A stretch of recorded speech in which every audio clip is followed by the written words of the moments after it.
우리가 계속해서 전신갑주를 살펴보고 있습니다. 우리 한번 복습 한번 해봅시다. 우리 투구 안에는 뭐가 있습니까? 투구 안에는 구원, 호심경 안에는 뭐가 있다고 했습니까? 의가 있다 했고, 허리띠 안에는 진리, 방패 안에는 믿음, 그리고 검은 말씀, 신발은 평안의 복음, 이렇게 해서 전신갑주 이렇게 살펴보고 있습니다.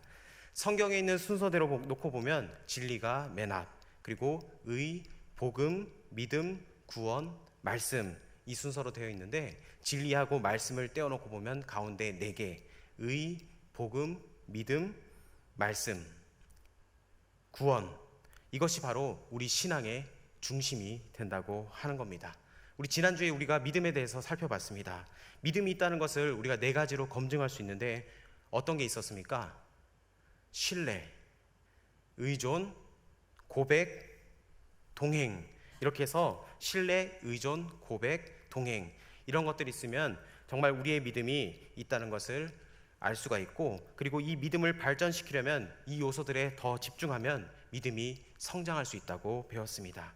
그리고 믿음의 방패 가운데 가장 중요한 것은, 이 불화살이 믿음의 방패에 꽂히면, 당시의 방패는 나무로 만들었기 때문에 이 불화살을 쏘아서 꽂히면 불이 붙게 되어 있는데, 이 방패가 그 능력을 소멸하게 만든다는 겁니다.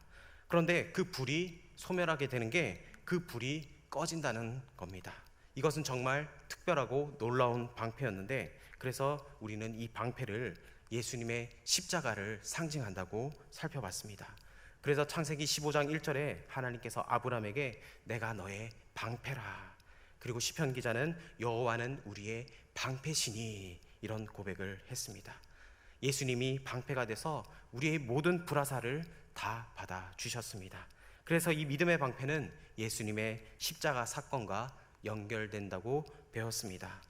우리가 방패를 딱 잡을 때, 그리고 방패를 로마 군인들이 그것을 휘어잡을 때, 그 순간 방패가 바로 예수님이라는 겁니다. 예수님과의 그 연합을 경험할 수 있게 되고, 방패 안에서 그 하나님의 능력과 하나님의 강력하심을 경험할 수 있습니다. 그래서 하나님은 우리를 보호하시는 방패, 그리고 우리를 위해서 자신을 내어주신 방패다, 이런 말씀을 살펴봤습니다. 이 믿음의 4가지 요소를 이 방패와 연결해서 보면, 이 신뢰란 것은 바로 방패와 군인 사이의 연합을 의미합니다. 우리는 신뢰를 통해서 하나님과 연합되듯이 방패를 딱 잡을 때 방패와 군인이 하나 되는 모습을 통해서 우리는 신뢰를 믿음의 방패 모습에서 살펴볼 수 있습니다. 그리고 지난주에 방패술은 개인전이 아니라 단체전이라고 얘기했습니다. 같은 무기로 싸우는 사람은 바로 군대, 그리고 각각 다른 무기로 싸우는 사람들을 오합지졸, 이렇게 표현했습니다. 이 믿음의 방패는 같은 무기로 싸우는 사람들, 즉 의존할 수 있는 관계입니다. 그리고 믿음의 방패와 고백은 바로 여호와는 나의 방패시니, 이 고백입니다. 그리고 동행은 뭡니까? 끝까지 하는 겁니다. 로마의 군사들이 죽어도 방패 위에서 뉘어오는 그 모습을 보면서 밑에는 몸방패, 그리고 그 위에는 손방패가 있는 모습, 그래서 방패 위에 놓여서 이동하게 됩니다. 그래서 그 방패 위에 놓여 있는데 우리가 주님 품으로 가면 그 인생이 의미가 있다는 것을 우리는 지난주에 살펴봤습니다.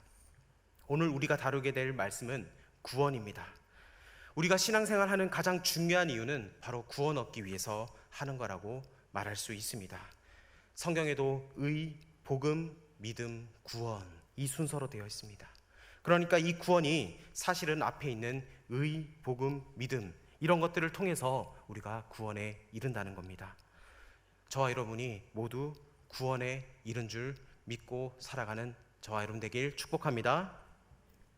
의, 믿음, 복음, 이것은 구원을 위해서 결정적으로 필요한 겁니다. 의는 뭐라고 했습니까? 기준, 바로 하나님 나라에 들어갈 수 있는 기준, 그리고 하나님과 연합될 수 있는 기준이라고 했습니다. 이 의는 우리에게 있습니까? 없습니까? 우리에게는 이 의가 없습니다. 우리 자체에는 없습니다. 그래서 우리는 예수님의 의를 우리는 빌려 써야 합니다. 예수님의 이 의를 빌려 쓰기 위해서 우리에게 믿음이 필요한 겁니다. 믿음이 있어야 예수님의 의가 우리에게 전가되어지기 때문입니다. 이것은 주님이 오시는 그날까지 우리는 계속해서 반복하고 묵상하고 깨달아야 합니다. 제가 계속해서 반복하는 이유는 뭡니까? 그만큼 우리 신앙생활에 중요하기 때문입니다. 더군다나 영적으로 치열하게 살아가는 이 시대에 이 전신갑주를 취해서 우리는 반드시 승리해야 하기 때문에 이 말씀을 계속하고 있는 겁니다. 그래서 구원은 믿음으로 얻는다. 그런데 내가 이 믿음만 가졌다고 되는 것이 아니라 예수님의 그 십자가 희생을 걸어가신 다음에 이 모든 것을 완성하시고 이것을 하나님이 허락해 주셔야 그 예수님의 의가 바로 우리에게 온다는 겁니다. 이 모든 과정을 믿음으로 의롭다 하심을 얻는다, 이렇게 말씀합니다. 그래서 성경에는 의인은 믿음으로 말미암아 살리라, 이렇게 말씀합니다. 여기에서 의인은 믿음으로 말미암아 살리라, 이 산다에는 두 가지 뜻이 있습니다. 먼저는 죽음에서 생명으로 옮겨갔다, 그리고 어둠에서 빛으로 옮겨왔다. 여러분, 이렇게 옮겨진 경험들 있으십니까? 죽음에서 삶으로 옮겨졌습니다. 이 살리라, 이 말에는 신실하게 살아가겠습니다, 이런 뜻도 있습니다. 내가 죽음에서 생명으로, 어둠에서 빛으로 옮겨졌으므로 이제 그 이후에는 신실하게 살아가겠다, 이 결단이 여기 안에 있다는 겁니다. 의인은 믿음으로 말미암아 살리라, 이것은 나 살았으니까 이제 됐다, 이제 내가 내 마음대로 하고 살겠다, 이 뜻이 아니라 의인이 믿음으로 말미암아 살았으니까 계속 그 믿음으로 신실하게 살아가겠습니다, 주님, 이런 고백을 드리는 것을 말하고 있다는 겁니다. 오늘 우리가 살펴볼 부분은 아주 중요한 부분인데 소홀히 다루는 부분을 우리가 좀 집중적으로 살펴보길 원합니다.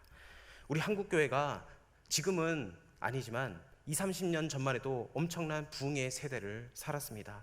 여러분들의 부모님들의 세대는 정말 돗자리만 깔아도 성도들이 모이는 그런 시대를 살았습니다. 그런데 요즘은 어떻습니까? 이렇게 자리가 많아도 채워지지 않는 교회들이 많습니다. 그리고 다음 세대를 놓고 우리가 기도를 많이 해야 되는데 다음 세대를 놓고 기도하는 곳이 없습니다. 예배 자체가 사라지고 있는 현실이 오늘 한국교회의 태반입니다. 지난 20-30년 동안 우리 교회에서 믿음으로 구원을 얻는다, 이것을 강조했을 때 믿음만 있으면 돼. 그런데 우리가 놓친 부분이 있습니다. 믿음으로 신실하게 살아야 된다, 이 부분을 강조하지 않은 겁니다. 믿음으로 신실하게 사는 게 없으면 정말 내 믿음이 있는지 없는지 점검해 봐야 된다는 사실을 우리는 가르치지 않았습니다. 그래서 우리의 믿음이 늘 항상 현재 완료형이라고 생각을 합니다. 믿음이 현재 완료형이라는 말은 무슨 말입니까? 내가 믿음을 받았다, 끝, 이게 현재 완료형입니다. 그런데 믿음을 받아서 끝난 부분도 있지만 계속 이루어져 가야 할 부분들이 있습니다. 이 부분을 오늘 확실히 이해하고 가기를 원합니다. 이 믿음이 계속 이루어져야 될 부분이 뭐라고 하냐면 이 부분을 성화의 과정이라고 합니다. 여러분 들어보셨습니까? 성화 들어보셨습니까? 네, 들어보셨으면 여러분 오늘 확실히 짚고 넘어가길 바랍니다.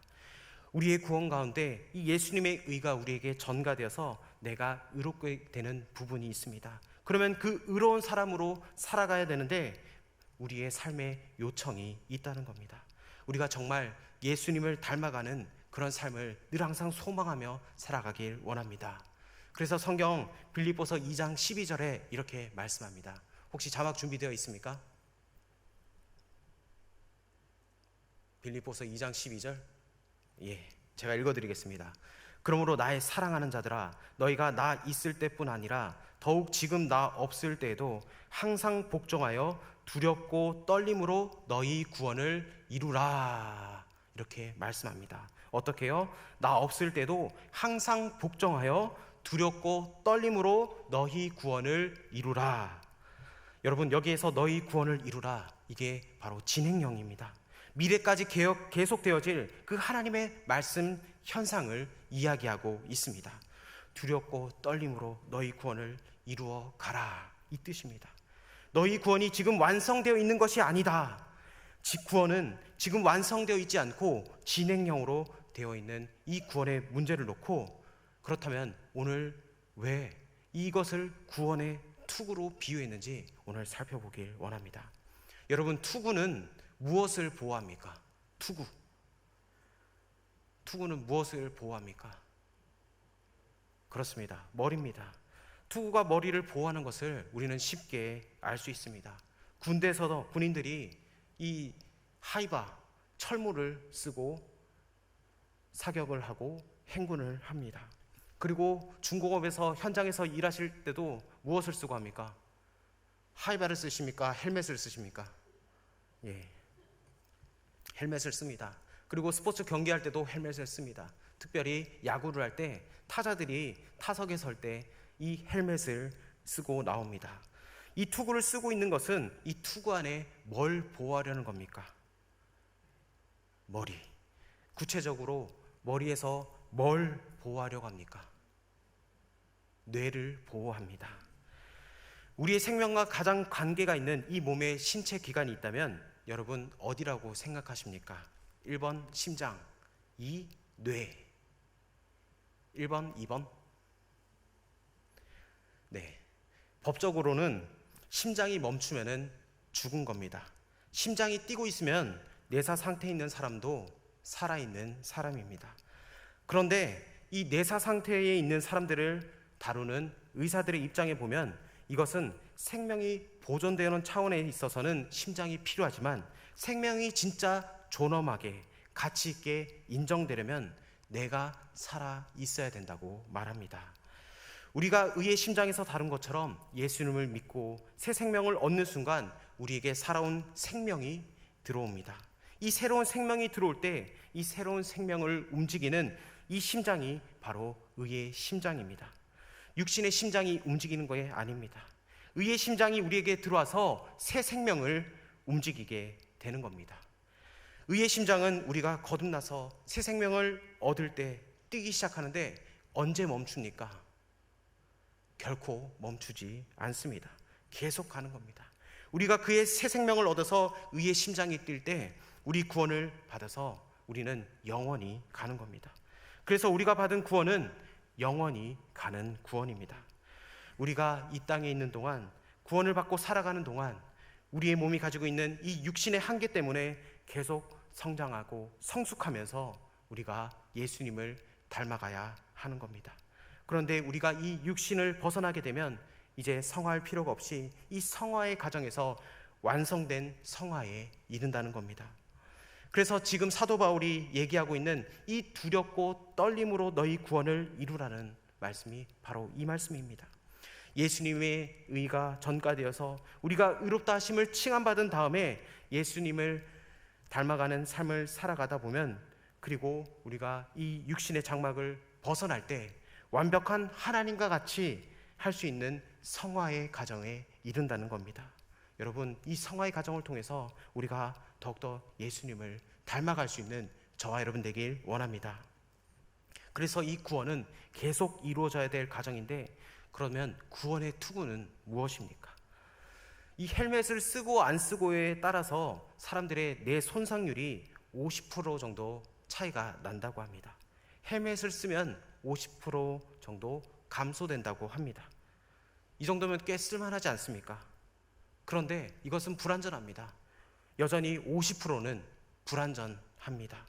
그런데 오늘 본문에서 말하고 있는 이 구원의 투구는 100% 뇌를 손상시키지 않는다는 의미입니다. 100% 우리의 머리를 보호해 준다는 겁니다. 이게 바로 갑주의 능력입니다. 이 믿음의 방패를 여러분 한번 생각해 보십시오. 이 믿음의 방패가 불화살이 날아와서 꽂혔습니다. 이 불화살이 날아와서 꽂혀왔는데 그 방패는 불에 타야 되는 게 정상인데 불에 타지 않고 이것이 소멸된다고 했습니다. 여러분, 이것이 무엇을 말합니까? 완벽한 보호의 방패라는 겁니다. 이 세상에는 없는 방패라는 겁니다. 그래서 완벽한 보호의 방패가 무엇일까? 성경에서는 무엇을 의미하며 완벽한 보호를, 방패를 얘기했습니까?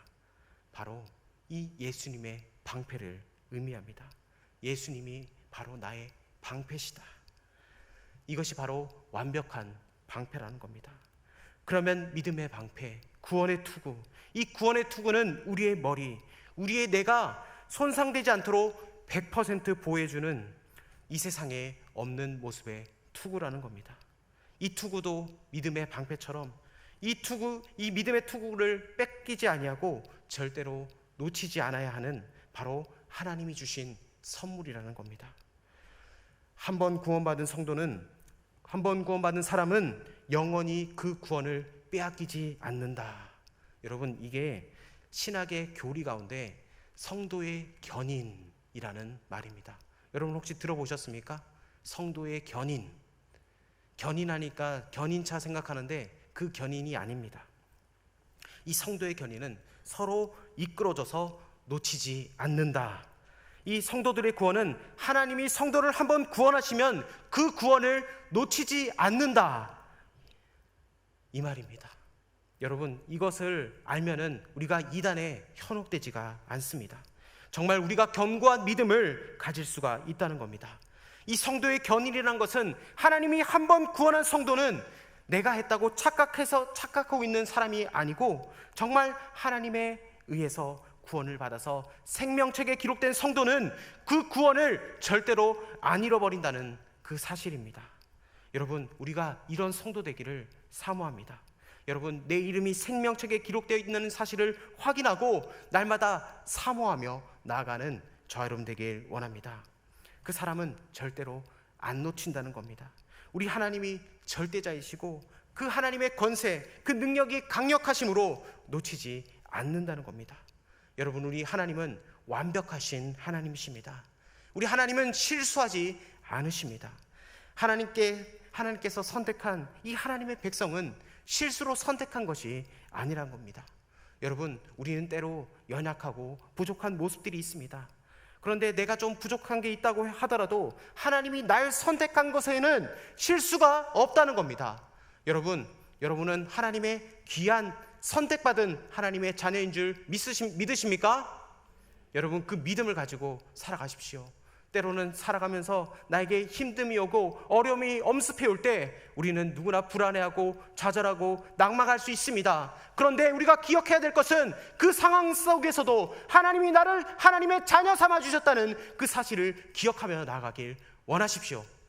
여러분, 하나님이 우리를 선택해 주셨습니다. 하나님이 우리를 도장 찍어 주셨다는 겁니다. 우리를 인치시고 보호하셨다는 것은 하나님이 우리를 도와주시고 우리를 보호해 주시고 하나님의 자녀 삼아 주셨다는 그 의미입니다.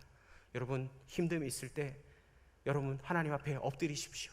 엎드려서 나는 하나님의 사랑받는 자녀입니다. 나는 하나님의 축복받는 하나님의 자녀입니다. 여러분의 입술로 선포하며 나아가십시오.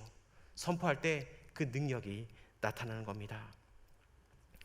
이 성도의 견인의 원리는 하나님이 우리를 선택하셨다면 그 선택은 완벽하게 정확하게 유효함으로 누구도 그것을 빼앗을 수 없다는 교리입니다. 이것이 바로 구원에 관하여 우리가 알아야 할 교리입니다. 우리 하나님은 완벽하십니다. 우리 하나님이 온전하셔서 하나님이 나를 선택하실 때 나를 분명한 계획이 있으시다는 겁니다. 여러분, 이 믿음을 늘 항상 확인하십시오. 하나님이 여러분을 향한 원대한 계획을 가지고 있다는 것을 여러분 기억하십시오. 때로 지금 내가 아무것도 보이지 않을지라도 여러분 믿음으로 바라보시고 믿음으로 꿈을 꾸십시오. 꿈꿀 때 하나님이 그 꿈을 역사해 주실 줄 믿습니다. 하나님은 여러분을 향한 위대한 원대한 계획을 가지고 계십니다. 여러분, 그 믿음의 눈을 열어서 주님을 바라볼 수 있는 저와 여러분 되길 원합니다. 그래서 이 구원은 놓치지 않을, 구원을 받은 우리들이 해야 될 일들이 있습니다. 뭐냐? 우리가 주님 앞에서 날마다 주님을 닮아가기를 사모해야 한다는 겁니다. 그러면 이 구원의 투구를 우리가 이 영적 전투의 현장에서 어떻게 적용할 수 있겠습니까? 먼저 우리 머리를 보호하는 완벽한 투구가 우리에게 쓰여져 있습니다. 이것은 바로 우리의 정신이 늘 주님을 향하여 깨어 있어야 함을 말해주고 있습니다. 우리의 정신이 주님을 향하여 늘 깨어 있어서 주님께서 우리에게 주신 이 선한 분별력을 가지고 주님이 원하시는 길을 늘 깨달아가면서 주님 앞에 깨어 있는 삶을 살아야 합니다. 우리의 정신이 깨어 있으라고 이 구원의 투구를 씌워주신 줄로 믿으시기 바랍니다. 내가 주님 앞에 이를 때까지 이 정신이 온전하여져서 주님을 더 분명히 깨달아가는 삶을 살아가기를 원합니다. 두 번째, 이 머리는 우리 몸의 가장 위에 있습니다. 헤드, 꼭대기에 있습니다. 우리가 구원받은 우리들이 가장 적용해야 될 게 뭐냐면 우리의 헤드는 바로 하나님이라는 겁니다. 하나님의 절대 주권을 의지하십시오. 하나님을 가장 먼저 의지하십시오. 유일하신 하나님, 오직 한 분이신 예수님, 오직 구원은 예수님을 통해서만 이루어진다는 것을, 나 외에 다른 신을 섬기지 말라 하신 그 하나님의 명령, 나는 유일하신 하나님이니 나 외에 다른 신들 두지 말라, 우상 숭배하지 말라. 여러분, 하나님을 제일 우선으로 생각할 수 있는 저 여러분 되길 원합니다. 이 구원의 투구를 쓴 성도들이 영적 전투에서 가질 갑주, 이것이 바로 무기라는 사실입니다. 오늘 우리가 이제 말씀을 끝나고 예배 끝나고 나면 삶의 자리로 나아갑니다. 여러분, 삶의 자리로 나아갈 때 또 두려움이 다가옵니다. 나태함이 다가올 겁니다. 세상에서는 너는 쓸모없는 존재라 또 그렇게 얘기할 겁니다. 그럴 때 여러분 어떻게 하시겠습니까? 이 구원의 투구를 다시 쓰십시오. 머리를 보호하시는 하나님, 내 머리에 계신 하나님, 나의 가장 높으신 하나님, 나의 유일하신 하나님, 유일한 구원은 오직 예수님으로부터 온다는 그 사실을 여러분 기억하시고 이 영적 전투에서 승리하며 나아가길 원합니다. 하나님이 여러분을 지켜주시고 하나님이 여러분을 도와주실 줄 믿습니다. 여러분, 이 하나님의 구원의 투구는 완벽한 것입니다. 이 세상에서는 줄 수 없는 그 완벽함을 가지고 있습니다. 여러분, 우리가 이 예수님을 닮아갈 수 있는 저와 여러분 되길 원합니다. 그리하여 이 구원의 투구를 쓰고 날마다 승리하며 나아갈 수 있는 저와 여러분 되길 축복합니다.